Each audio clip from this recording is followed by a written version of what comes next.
আমাদের ভালো লাগাতে সকলকে অনেক অনেক অনেক স্বাগত জানিয়ে আমার আজকের গল্প আরম্ভ করছি।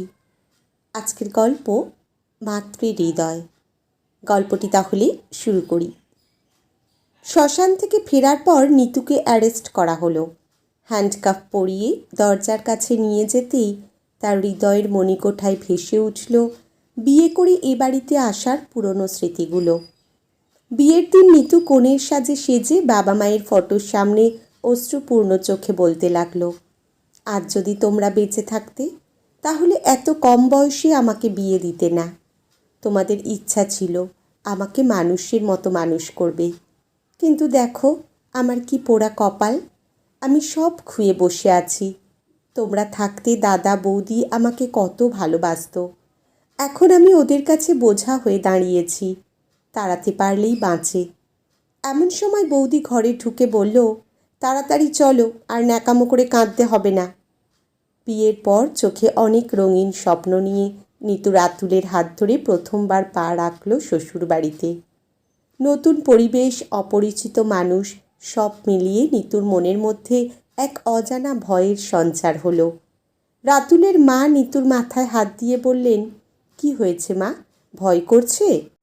নিতু আস্তে আস্তে মাথা নেড়ে বলল, হ্যাঁ। শাশুড়িমা বুকের মধ্যে জড়িয়ে নিয়ে বললেন, কিসের ভয়, আমি তো আছি, তোমার আরেক মা। কিছুদিনের মধ্যেই মা মেয়ের মধুর সম্পর্কটা গভীর থেকে গভীরতর হয়ে উঠল। অনেক দিন পর মা পেয়ে নিতু খুবই খুশি। রাতুল একটা কারখানায় চাকরি করত, তাই সংসারটা মসৃণভাবে না চললেও মোটামুটি চলে যায়।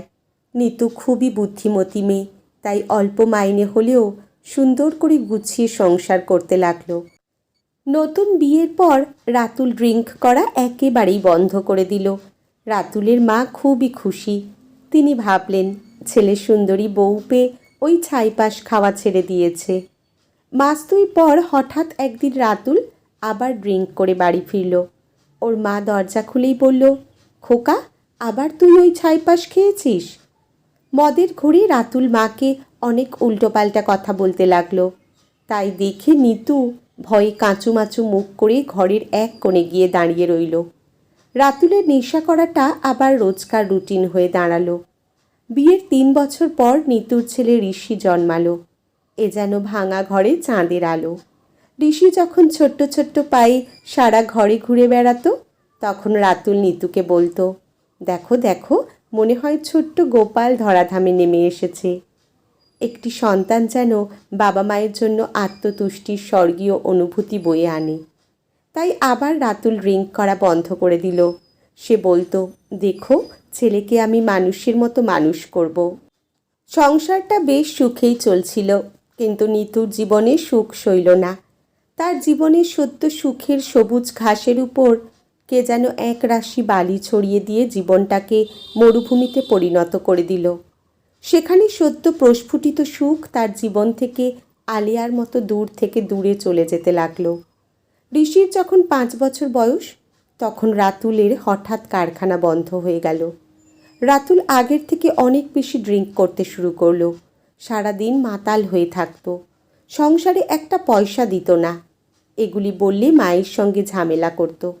এমনকি নিতুকে মারধর পর্যন্ত শুরু করলো। ছেলের এই পরিণতি রাতুলের মা সহ্য করতে না পেরে স্ট্রোকে মারা গেলেন।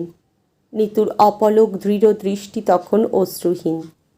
পৃথিবী ভাঙছে, পুড়ছে, ছিন্ন ভিন্ন হচ্ছে, তবুও মানুষ বেঁচে বর্তে থাকে ভালোবাসায়, সহমর্মিতায়।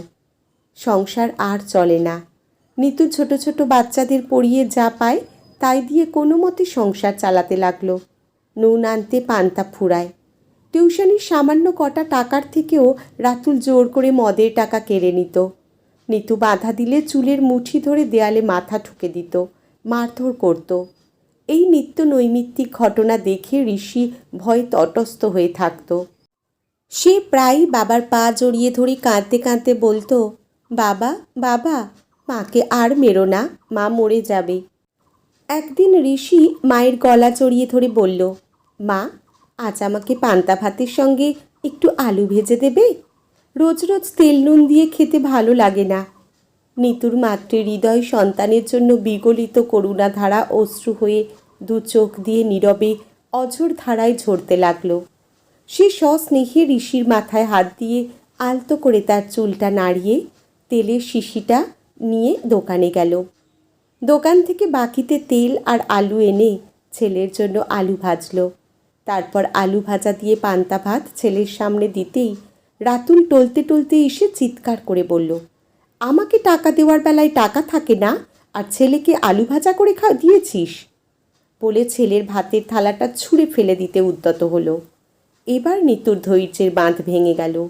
সে ছেলের সামনে দাঁড়িয়ে আহত সর্পিনীর ন্যায় তীক্ষ্ণ ঘৃণ্য দৃষ্টিতে রাতুলের দিকে তাকালো। সঙ্গে সঙ্গে রাতুল নিতুর চুলের মুঠি ধরে দেয়ালে সজোরে ঠুকে দিল। নিতু যন্ত্রণায় চিৎকার করে উঠল। তার কপাল ফেটে ফিনকি দিয়ে রক্ত ঝরতে লাগলো।